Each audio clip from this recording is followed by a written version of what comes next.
Draco Malfoy, and why in Merlin's name is it always Harry? By Draco, we'll hear about this. Chapter 5. Groups of 3s and 4s.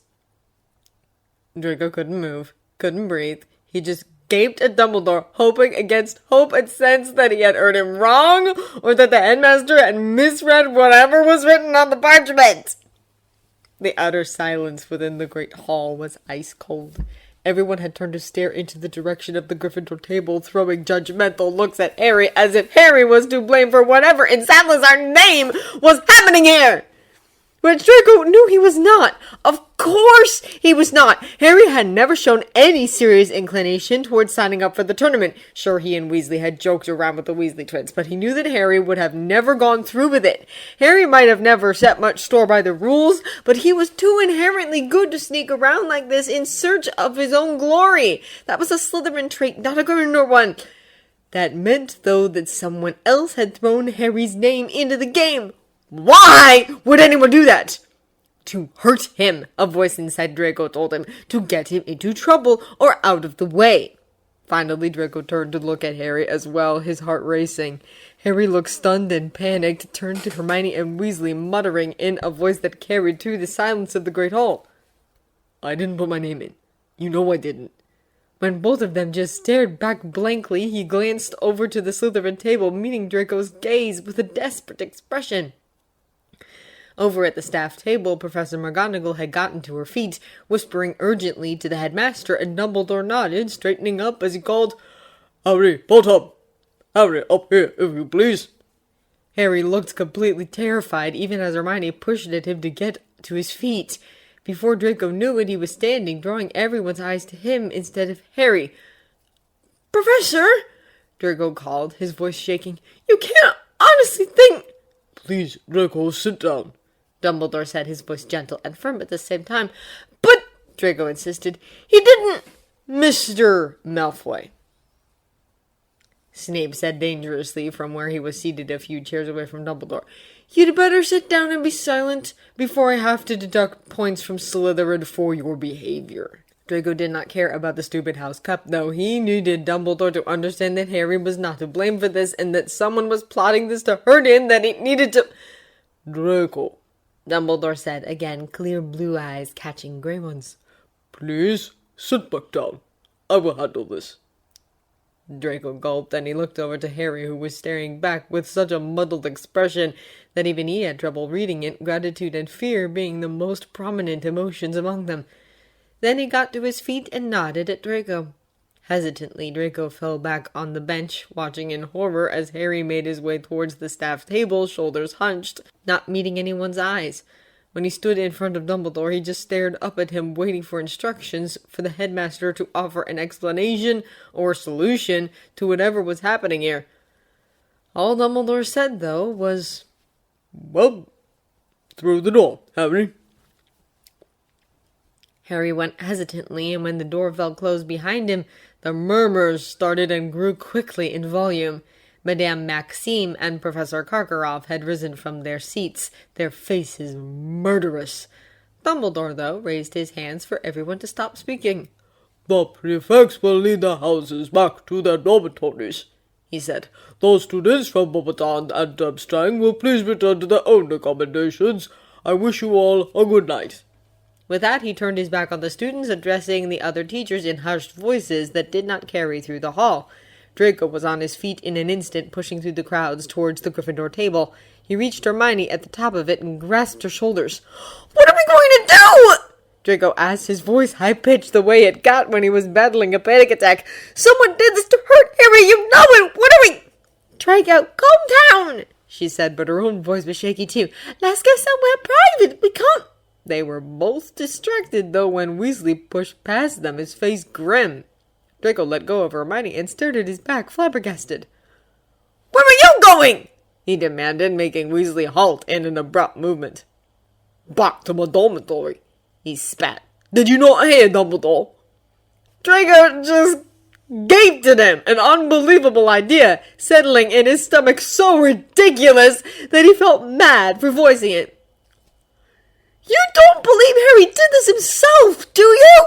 He asked, Tell me you're not really that daft! Who's the idiot here, Malfoy? Weasley called and turned to face Draco again, flushed and angry. Students had stopped in their tracks to watch the scene, but neither Weasley nor Draco paid them any mind. I know you've always worshipped the ground you walked on, but don't blame me for having a mind of my own. I think I have all the right to question your intelligence! Draco snapped, rage as strong as he had not felt it in a long time, if ever, racing through him, clouding his mind. How dare you doubt Harry like that? After all these years, don't you know anything about him? I think I know better than you do, saying that I'm the one sharing a dormitory with him, or the one who had him over at his family home for the summer. Weasley yelled. You just say what you want to say, you always have, especially when it comes to him. Draco took a step towards him, fully ready to punch him in the face, but Hermione grabbed his arm, holding onto him. Draco! She gasped. Calm down! Across from him, Weasley had taken a step towards Draco as well, as if ready to reciprocate, but the Weasley twins stepped into his path, George nonchalant as he said, I think that's enough, Ron. You might need a good night's sleep. Fred reached out to clap his brother's back, but Weasley backed away, glaring at him. Without another word, he turned and left the great hall. The twins looked after him, identical frowns on their faces. Don't mind him, George shrugged. He'll get over himself. Yep, Fred nodded. Come on, time for bed. He slung an arm around Jenny, who was lingering nearby, her face alarmed, and they strolled over to the doors, too, leaving only Draco and Hermione. A complete prick! Draco called, outraged. I can't believe it! I think you have made enough of a scene, Mr. Malfoy, Snape said icily, approaching him, and Hermione with a displeased expression. 20 points from Slytherin for your utter lack of discipline. And attention tomorrow night, my office. Draco rounded on him, ready to snap at him too, but Hermione was squeezing his arm so tightly it was painful. We're sorry, Professor, she apologized hastily. We'll be on our way. She pulled at Draco's arm, and after a moment he budged, glaring at Snape as they retreated out of the Great Hall. Listen, Draco, she hissed, coming to a halt in the entrance hall. This is not the time and place to talk. Keep your head low. I will meet you here tomorrow at 8. We'll discuss what to do then. You're not doubting Harry too, are you? He sneered, glowering at her. You're not like Weasley, turning on Harry like a complete... Of course I believe Harry, she snapped. What do you take me for? Well, obviously, I needed a check, didn't I? Draco grumbled, only slightly pacified. Ron is just... she muttered, shaking her head and rolling her eyes.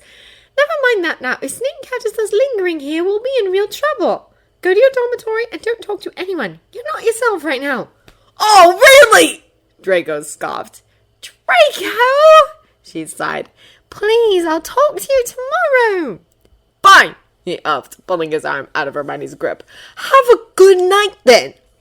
Hermione looked like she was going to respond to his taunt, but thought better of it and just turned to walk up the stairs.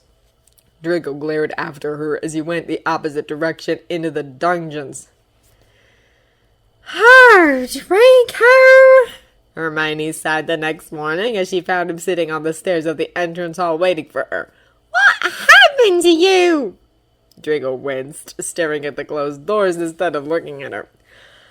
I might have run into Crab's fist last night, he said, pointedly casual. I told you not to talk to anyone, she reminded him sternly. Technically, I didn't, Draco shrugged. Not insulted Harry, so I punched him. Crab punched me in return, like the good little bodyguard he is. So, I hexed them and went to bed. You will be in such trouble, she moaned. Not until someone releases them from their body binds, Draco grinned. And that might still take a while. Zabini just laughed and stepped over them last night. Snape will have you in detention for a month, she muttered, shaking her head. With everything these three have done to me in the past, I think I can be forgiven one little revenge. Draco rolled his eyes. Besides, they deserved it.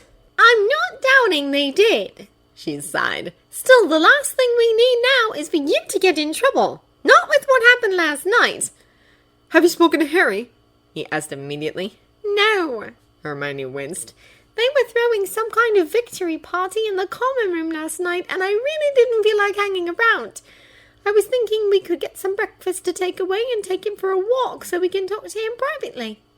Let's do that, Draco nodded, getting to his feet the moment he heard footsteps behind him. He turned to see Weasley walking down the stairs, a stony expression on his face. He completely ignored them as he passed them by, heading for the Great Hall. "Ron!" Hermione sighed. "Please, can't we just talk about this?" There's nothing to talk about, Hermione," he snapped, turning to glare at her. "If you want to believe Harry, it's your choice. For my part, I'm sick of him." "Well, I always said he'd be better off without you," Draco sneered. "A shame he didn't listen to me sooner. He could have saved himself that betrayal." "Betrayal?" Weasley called. "He's the one who went behind our backs to put his name into the goblet. He's the one who has been bathing in his fame for years and years. But apparently that was not enough for him anymore, was it?" "What the heck are you talking about?" Draco snarled, his voice rising again, drowning Hermione's attempts of trying to get in between them. "Bathing in his fame! Harry! Have you actually met him?" "Oh, I know he's perfect in your eyes," Weasley scoffed. "This played out nicely for you, did it not? You never wanted me around. I don't know if it was because my family is poor, or I'm not special like Harry, or smart like Hermione. But you always wanted to be rid of me, and now you have your wish." "Ron!" Hermione hissed, her tone desperate, but they both ignored her. "Are you barking?" Weasley laughed. "I never said a word against your family, and who was the one who wanted to oust me from the start? Or in second year?" "You know what?" Weasley rolled his eyes, turning away from them. "Never mind, just stay away from me, both you and Harry. I want nothing to do with the lot of you anymore." "Fine!" Draco yelled. "No one's going to come running after you anyway!" "Draco!" Hermione groaned. "Lower your voice, you'll wake the whole castle. Wait here, I'll be right back." With that, she hurried after Weasley into the Great Hall. It took only a minute or two before she was back, a pack of sandwiches in her hand, a troubled look on her face. "Come on, let's go up and wait near the Gryffindor Tower," she sighed, not stopping to wait for Draco's reply, so he had to scramble to follow her. "Can you believe Weasley?" Draco hissed, taking 2 steps at a time, trying to keep up with her. "He'll get over himself eventually," Hermione muttered. "He's just another brick," Draco supplied. "A complete bonehead! One really can't talk to you rationally when it concerns Harry," she murmured almost to herself. "You're like a guard dog or something. You feel a threat and you attack." "If you want to compare me with a creature, use dragons or something cool." Draco rolled his eyes. "You have my name as a clue, for starters. If you weren't aware of it, Draco doesn't translate to lapdog." "Is it a lot of work being that contrary?" she countered. "No," Draco sneered. "It comes to me naturally." They had barely reached the portrait of the fat lady, who we knew guarded the entrance to the Gryffindor common room, before it swung open and Harry burst through it, almost colliding with the 2 of them. "Hi," Hermione said, holding the sandwiches she had brought for him to see. "Want to go for a walk?" "Good idea," Harry sighed, sounding so grateful that it tore at Draco's heart. Then he got a good look at Draco and asked, "What happened to your face?" Draco rolled his eyes. "Never mind," he muttered. They made their way out of the castle and out onto the grounds, walking without aim as they munched on their sandwiches and listened to what Harry told them about last night's events. "Maxime and Karkaroff think that I, or someone else, put my name in to give Hogwarts higher chances of winning," he said, a frown on his face. "Moody thinks it might be a plot to get me killed, and that whoever put my name in, it couldn't have been a student, because they needed to confound the goblet into forgetting that only 3 champions were to be chosen." "I don't hold much stock on what he says, but I am inclined to believe him in this case," Draco replied grimly. "I mean, first her scar hurts, then the attacks of the World Cup, and now this. It's gotta be connected somehow." There was a moment of tense silence before he continued. "They won't let you compete, will they?" "They will," Harry answered, catching his eyes. Draco gaped, feeling cold all over. "You've got to be kidding me!" he muttered. "They can't play into the hands of whoever plotted this by letting you put yourself out there! Doesn't Dumbledore realize how dangerous this is?" "I don't think Dumbledore can stop it, Draco," Hermione injected quietly. "You heard what he said at the feast yesterday. The Goblet of Fire provides a binding magical contract. Harry has to compete." "But surely the spell won't hold if he didn't put his name in himself," Draco argued. "He didn't sign up! Someone else did! Let them compete for all I care!" "So you believe me?" Harry asked, his voice small. "Of course we believe you!" Draco assured him, his voice indignant. "I've known you for 3 years. Reckless might be your middle name at times, but this is a stretch even for you." "Of course I knew immediately it wasn't you, Harry," Hermione agreed. "The look on your face when Dumbledore read out your name." What about Ron? Harry asked, looking from the way Draco's face turned stony to Hermione, who was avoiding his gaze. Have you seen him? Yes. He was at breakfast," Hermione said shiftily. Does he still think I answered myself? Harry demanded. "Forget Weasley!"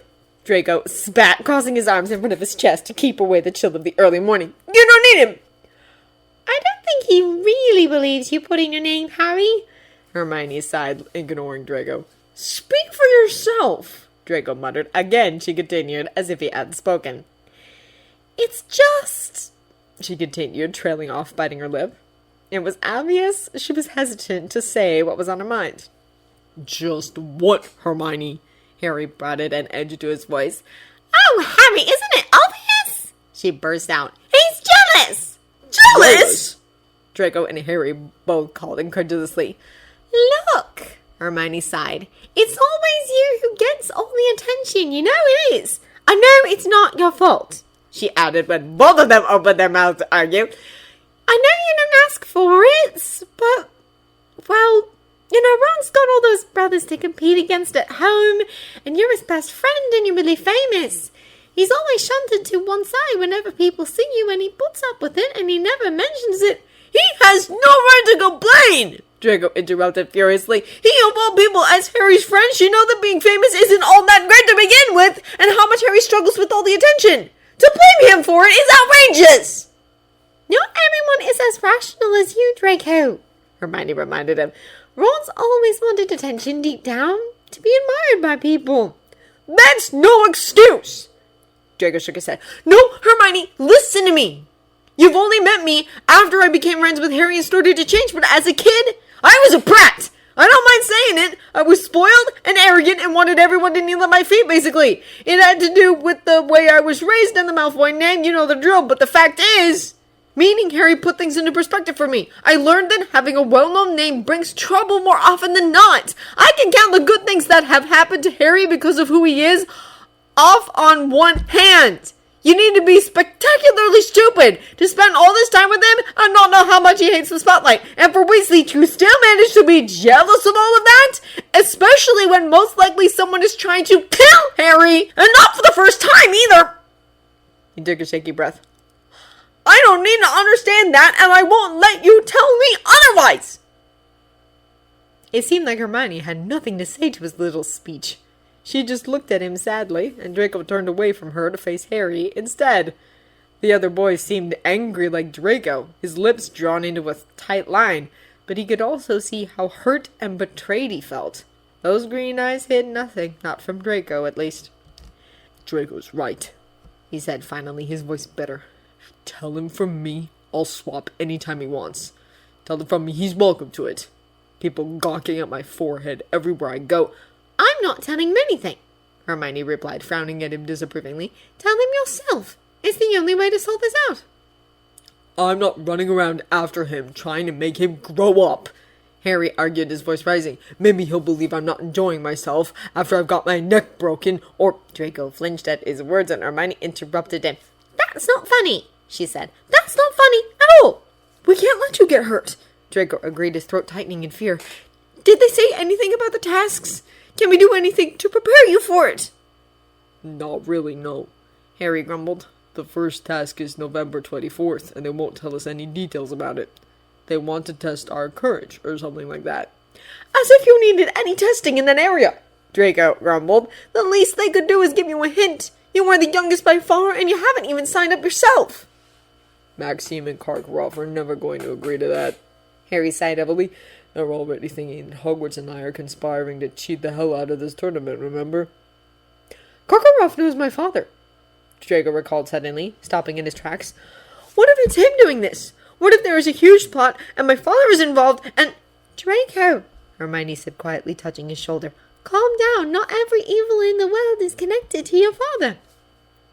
"You say that now," Draco hissed, "but there is a trend you have to admit."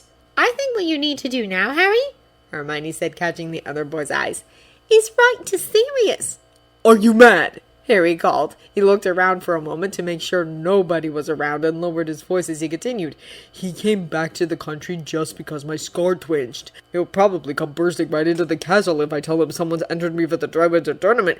He'd want you to tell him, Hermione insisted. He's going to find out anyway. How?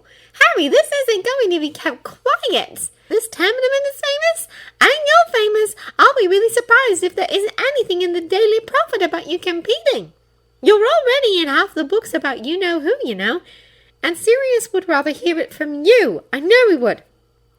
She's right, Draco frowned. You have to tell him, not to mention that he might have some insight about what is happening. I also think you should write to Professor Lupin. Fine, I'll write to Sirius, Harry muttered, sounding annoyed. Draco, can I use Aquila? Of course, Draco nodded. If I can use Hedwig in turn, I want to write to Mother and ask if she noticed anything strange about Father. And so they made their way to the owlery, both quickly writing out their letters and attaching them to the respective owls. As they watched the two of them fly away on the horizon, Draco entwined their fingers. It's going to be okay, he told Harry. We've been through so much together, and we will get through this too. I know we will. Thank you, Harry breathed, sending him a smile as he squeezed his hand in return, but it did not reach his eyes. So, what did happen in your face? Draco snorted, shrugging. Crabbe's retaliation for my punching his master. But believe me, I paid them back sufficiently, so it's nothing you need to worry about. Somehow, I really doubt that, Harry said with a small smile, but he let the topic drop, running his thumb over the back of Draco's hand affectionately.